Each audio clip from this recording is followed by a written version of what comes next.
Module 4, The Leadership of Susan B. Anthony. End of Unit 2 Assessment, Reading and Analyzing The Hope Chest by Karen Schwabach. Before you attempt to take this assessment, make sure that you have read or listened to Chapter 18 of the Hope Chest. Part 1, Summary Notes and Summarizing Chapter 18. Directions. Read Chapter 18 as needed to answer the following questions. Number 1.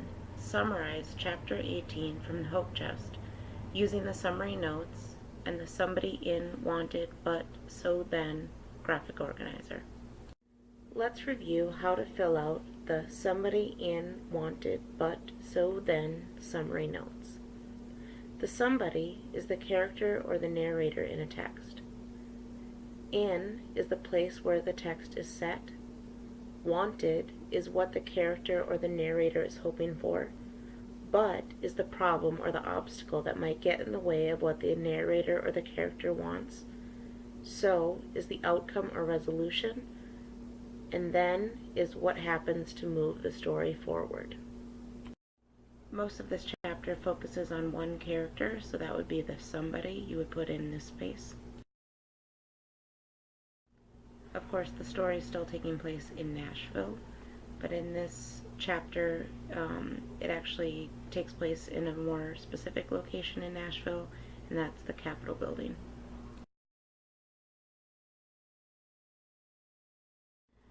Okay, now think about what is it that this character wanted. Think about what happened in the chapter before. All of a sudden, this character was alone. They wanted to find out what happened to other characters in the story, so you're going to fill in those blanks. The other piece of that is that they wanted also to have the Tennessee legislature vote for the Susan B. Anthony blank. Okay, so fill in those blanks with that information.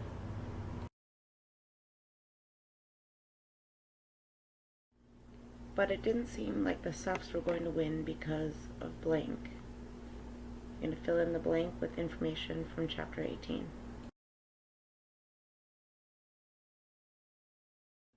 Luckily, Violet had found a letter belonging to blank from his blank and gave it to him. Then she found and convinced blank to take a call from a presidential candidate.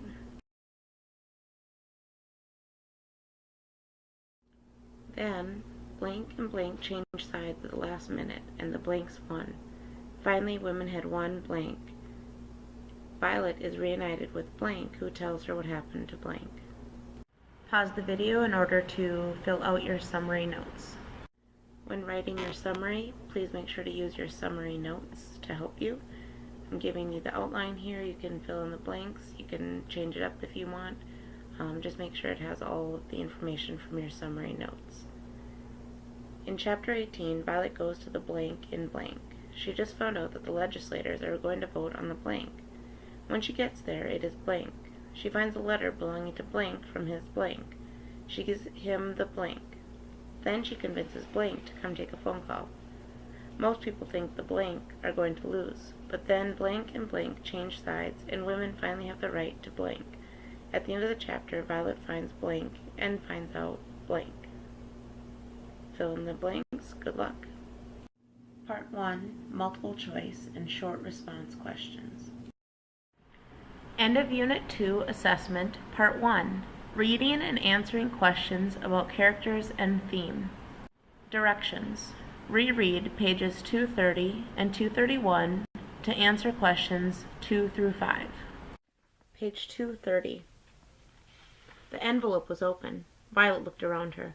The high-ceilinged hall was full of people heading toward the galleries or toward the house floor or just milling about in confusion. The stone walls and ceiling rang with voices and footsteps and an occasional high-pitched, nervous laugh. You could feel the tension in the air, Violet thought. There was a sense that today really was the day after yesterday's false alarm. It was very wrong to read other people's mail, and Violet knew it. She thought about how angry she had been at Mother for reading her letters from Chloe. But this was different, she told herself. This letter had already been opened. She glanced around. Nobody was paying any attention to her. She slid the letter out of the envelope and unfolded it. This was very wrong, she thought, but she read it anyway. Dear son, hurrah, and vote for suffrage. Don't keep them in doubt. I noticed some of the speeches against. They were bitter. I have been watching to see how you stood, but have not noticed anything yet. Don't forget to be a good boy and help Mrs. Cat put the rat in ratification. Your mother. Violet folded the letter hastily and stuffed it back in the envelope. The letter was from Mr. Burns's mother, who sounded less distant than her own mother. She couldn't imagine Mother starting a letter to her with "Dear Daughter." But then she couldn't imagine Mother writing a letter to her at all. She wondered if Mr. Burns was in the habit of listening to his mother. A lot of people were.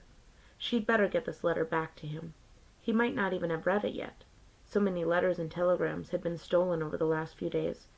If he had gotten it, maybe he needed to read it again, to remind him that millions of women needed his vote, and that one of those women was his mother. Violet knew that the Suffs had once considered Mr. Burns persuadable. Maybe it wasn't too late. She wove through the crowd and worked her way back into the house chamber, darting by the sergeant-at-arms, and wending her way through the crowds of women and men wearing red and yellow roses. "Mr. Burn!" She looked among the dark mahogany desks. "Mr. Burn!" There he was. Mr. Burn looked up from his desk, a guarded, nervous expression on his face. It was the expression all of the legislators had come to wear since Monday. They reminded Violet of Mr. Martin, being hunted by agents. "You dropped this, Mr. Burn." She held out the folded envelope. Wordlessly, he took the envelope, without looking at it, and stuck it in his jacket pocket. He didn't meet her eyes. Violet thought this was a bad sign, then thought maybe it was a good sign, since Mr. Burn thought Violet was an anti. The sergeant-at-arms was coming toward Violet. "Why—" Turn the page. How to answer multiple-choice questions. Read the question carefully. Try to answer the question in your head before you read the choices. Read all the choices before choosing one. Eliminate any choices you know are wrong. Read the question carefully. On page 230, Violet finds a letter addressed to Mr. Burn. From what point of view is the letter written? Try to answer the question in your head before you read the choices. So before I read my choices, I'm going to review what I know about point of view. Third-person point of view means the author or narrator is telling the story. You would hear pronouns like he, she, they, them, her, him. First-person point of view means that one of the characters is telling the story. You would hear the pronouns me, we, our, I, my. Now that we've reviewed what point of view means and the difference between third and first person, I'm going to reread the letter that Mr. Burn received and that Violet found, because we're trying to figure out from what point of view is this letter written. Dear son, hurrah and vote for suffrage. Don't keep them in doubt. I noticed some of the speeches against. They were bitter. I have been watching to see how you stood, but have not noticed anything yet. Don't forget to be a good boy and help Mrs. Cat put the rat in ratification. Your mother. Now I'm going to think back to what I learned about point of view, and I'm looking for which pronouns do I see. Do I see third-person pronouns or first-person pronouns? And that's going to help me make my decision. Now it's time to read all my answer choices. Read all the choices before choosing one. A. Violet's third person. B. Mr. Burns' mother, third person. C. Chloe, first person. D. Mr. Burns' mother, first person. Eliminate any choices you know are wrong. I know I can eliminate C right away because Chloe's not even in this scene, and the letter is not from Chloe, it's not to Chloe, she's not even in this chapter yet. So C is an easy one to eliminate. Now you are left with choices A, B, and D. Go ahead and pause the video so you can make the correct choice using what you've learned. Read the question carefully. On page 231, the text says, Violet knew that the Suffs had once considered Mr. Burn to be persuadable. Maybe it wasn't too late. What does the word persuadable mean? Try to answer the question in your head before you read the choices. In order to be able to answer this question, we need to go back to the text and find the two places where the Suffs talked about Mr. Byrne being persuadable. Page 184, which is found in chapter 15, The Ferocious Mrs. Cat. Violet has just shown up in the ballroom and she sees her sister dancing with Harry T. Byrne. Here's the excerpt. Miss Mayhew certainly kept Harry T. Byrne busy, said a lady standing near Violet. If we have the women power, we need to keep the antis away from him. He just might be persuadable. Persuadable or not, Mr. Byrne seemed to be having a good time. Certainly Chloe was doing her work well, Violet thought. In fact, all of the men, whether they wore yellow or red roses, seemed to be enjoying the extra attention they were getting. Then on page 231, which is found in chapter 18, right after Violet finds Mr. Byrne's letter. She wondered if Mr. Byrne was in the habit of listening to his mother. A lot of people were. She'd better get this letter back to him. He might not even have read it yet. So many letters and telegrams had been stolen over the last few days. If he had gotten it, maybe he needed to read it again to remind him that millions of women needed his vote, and that one of those women was his mother. Violet knew that the Suffs had once considered Mr. Byrne persuadable. Maybe it wasn't too late.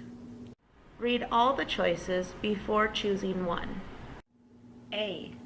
Able to be convinced. B. Able to be bribed. C. Able to be scared. D. Unable to decide. Eliminate any choices you know are wrong. When looking at my choices and trying to eliminate one of them, only one of them stands out as being really wrong.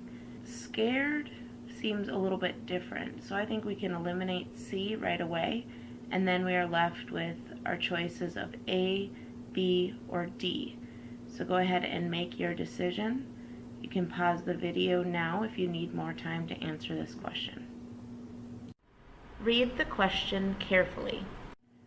What line from the text helps you to infer the answer to question 3? That was about Mr. Harry T. Byrne being persuadable. Let's reread the excerpt from page 231. She wondered if Mr. Byrne was in the habit of listening to his mother. A lot of people were. She'd better get this letter back to him. He might not even have read it yet. So many letters and telegrams had been stolen over the last few days. If he had gotten it, maybe he needed to read it again to remind him that millions of women needed his vote, and that one of those women was his mother. Violet knew that the Suffs had once considered Mr. Byrne persuadable. Maybe it wasn't too late. There he was. Mr. Byrne looked up from his desk, a guarded, nervous expression on his face. It was the expression all of the legislators had come to wear since Monday. They reminded Violet of Mr. Martin, being hunted by agents. You dropped this, Mr. Byrne. She held out the folded envelope. Wordlessly, he took the envelope, without looking at it, and stuck it in his jacket pocket. He didn't meet her eyes. Violet thought that was a bad sign, then thought maybe it was a good sign, since Mr. Byrne thought Violet was an anti. Read all the choices before choosing one. A. She wondered if Mr. Byrne was in the habit of listening to his mother. A lot of people were. B. Wordlessly, he took the envelope. C. He didn't meet her eyes. D. Mr. Byrne looked up from his desk, a guarded, nervous expression on his face. Eliminate any choices you know are wrong. These are short response questions. Read the question carefully. Look back for evidence in the text by rereading. Restate the question in your response. Be sure to answer the question using evidence from the text. Read the question carefully. Why does Violet think Mr. Byrne might be persuadable? Use evidence from page 231 to support your answer. Look back for evidence in the text by rereading. Let's reread the excerpt from page 231. She wondered if Mr. Byrne was in the habit of listening to his mother. A lot of people were. She'd better get this letter back to him. He might not even have read it yet. So many letters and telegrams had been stolen over the last few days. If he had gotten it, maybe he needed to read it again to remind him that millions of women needed his vote and that one of those women was his mother. Violet knew that the Suffs had once considered Mr. Burns persuadable. Maybe it wasn't too late. Restate the question in your response. In order to restate the question, you simply turn the question around into a statement. So instead of why does Violet think Mr. Byrne might be persuadable, you rearrange the words to say Violet thinks Mr. Byrne will be persuadable because. Be sure to answer the question using evidence from the text. Once you fill in the blank with the reason why you think Violet thinks Mr. Byrne might be persuadable, you're going to include the information in a second sentence to show where you got that information from the text. So you'd start off your next sentence with, on page 231, Violet thought blank. And that's where you're going to lift a quote or say directly from the text what helped you come up with your inference in the last sentence. Then you're done. Reread page 243 and answer questions 6 and 7.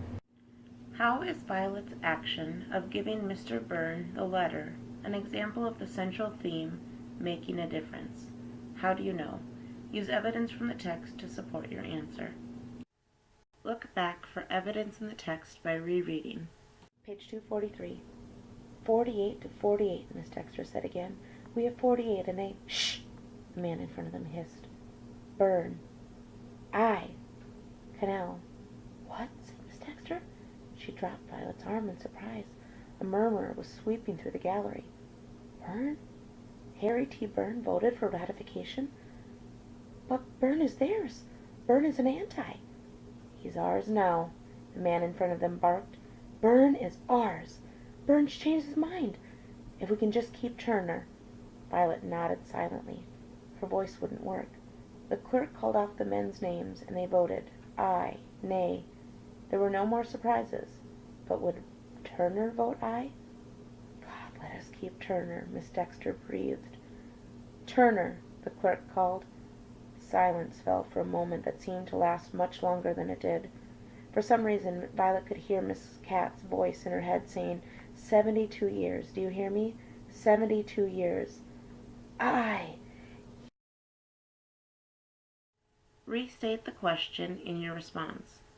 To restate the question, we rearrange the words to get your answer started.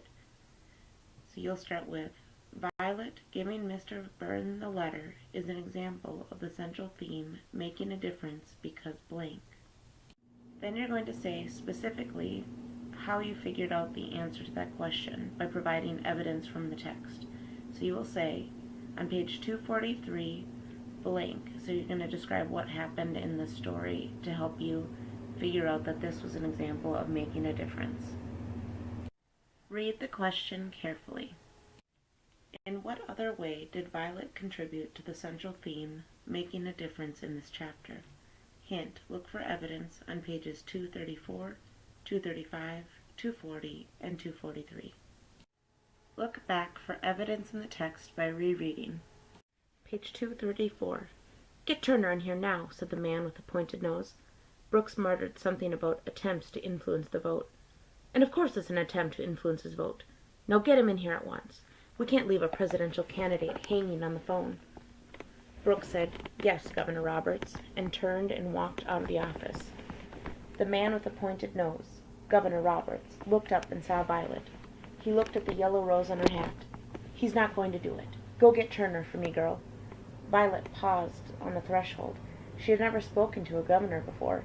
She was almost sure you were supposed to curtsy when you did, but she had more important things on her mind. Chloe had said Governor Roberts was a Suff. He was the one who had called the special session in Tennessee. But some of the Suff's strongest supporters had changed sides. People seemed to be changing sides every minute. Violet had no intention of helping out the wrong side. Are you still a Suff, Governor? She asked. Of course I'm a Suff, the governor snapped. And Governor Cox is a Suff. And he's going to be the next president of the United States. and he's right here on the phone, long distance, which is not cheap, and he wants to talk to Turner. Now run, kid! Page 235. Violet turned and hurried back to the house chamber. She passed the tired-looking woman with the red rose, who was saying in great embarrassment to Brooks, "A place where I could wash my hands?" "The ladies' is down on the ground floor," Brooks said. "Here, let me show you where it is." He held out his arm to the tired-looking lady and guided her toward the stone staircase. It could not have been clearer that he wasn't going to look for Turner. Violet ducked past the sergeant-at-arms and into the chamber. "Mr. Turner!" she called. She didn't know what he looked like. "Mr. Turner!" There was no answer. One thing all the legislators had learned in the last few days was not to answer when they were called. With a flash of inspiration, Violet pulled off her hat and plucked the yellow rose from it. She stuck it inside her hat and clapped the hat back on her head. Then she grabbed a page boy. "Where's Mr. Turner?" The page boy nodded toward a man who was studiously looking away from her. Violet went up to his desk. "Mr. Turner, there's an urgent phone message for you. Please come at once." The man looked up at her sourly. He had heard a lot about urgent phone messages in the last few days. "There really is," said Violet. "I'm not lying. It's from—" She took a deep breath, not sure if this was a mistake or not. "It's from Governor Cox, the presidential candidate." Page 243. 48 to 48, Miss Dexter said again. "We have 48 and they—" "Shh!" the man in front of them hissed. "Burn. I. Canal." "What?" said Miss Dexter. She dropped Violet's arm in surprise. A murmur was sweeping through the gallery. Byrne? Harry T. Byrne voted for ratification? But Byrne is theirs. Byrne is an anti. "He's ours now," the man in front of them barked. "Byrne is ours. Byrne's changed his mind. If we can just keep Turner." Violet nodded silently. Her voice wouldn't work. The clerk called off the men's names, and they voted. Aye, nay. There were no more surprises. But would Turner vote aye? "God, let us keep Turner," Miss Dexter breathed. "Turner," the clerk called.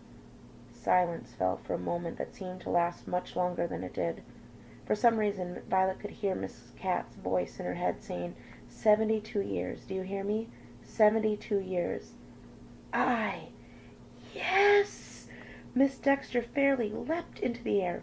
Violet didn't realize until she felt her own feet hit the floor that she had done the same. All around them, the air was... Restate the question in your response. Restate the question this way. Another way Violet made a difference in this chapter was that she blinked. And you're going to describe what happened in the pages that you just listened to. Then, for evidence, you're going to record how you figured out that this thing that she did made a difference. So I would focus on page 243. Tell what happened. Examine the artwork below for a different version of the cover of the Hope Chest and make connections to the text to answer the following questions. Number 8. Who is depicted, a word that means shown? Who is shown on the cover? Number 9. The artist depicted one of the characters crossing her fingers. What would this character be hoping would happen? Answer this question by filling in the blanks. Blank is crossing her fingers because she is hoping that blank. And in those blanks you're going to fill in the information as you can figure out. Examine the artwork below for a different version of the cover of the Hope Chest and make connections to the text to answer the following questions. Number 10. Why would the artist include a yellow rose? Answer the question by first restating the question. You will say, the artist included a yellow rose because, and then fill in the blank with information from the story that you remember. End of part 1.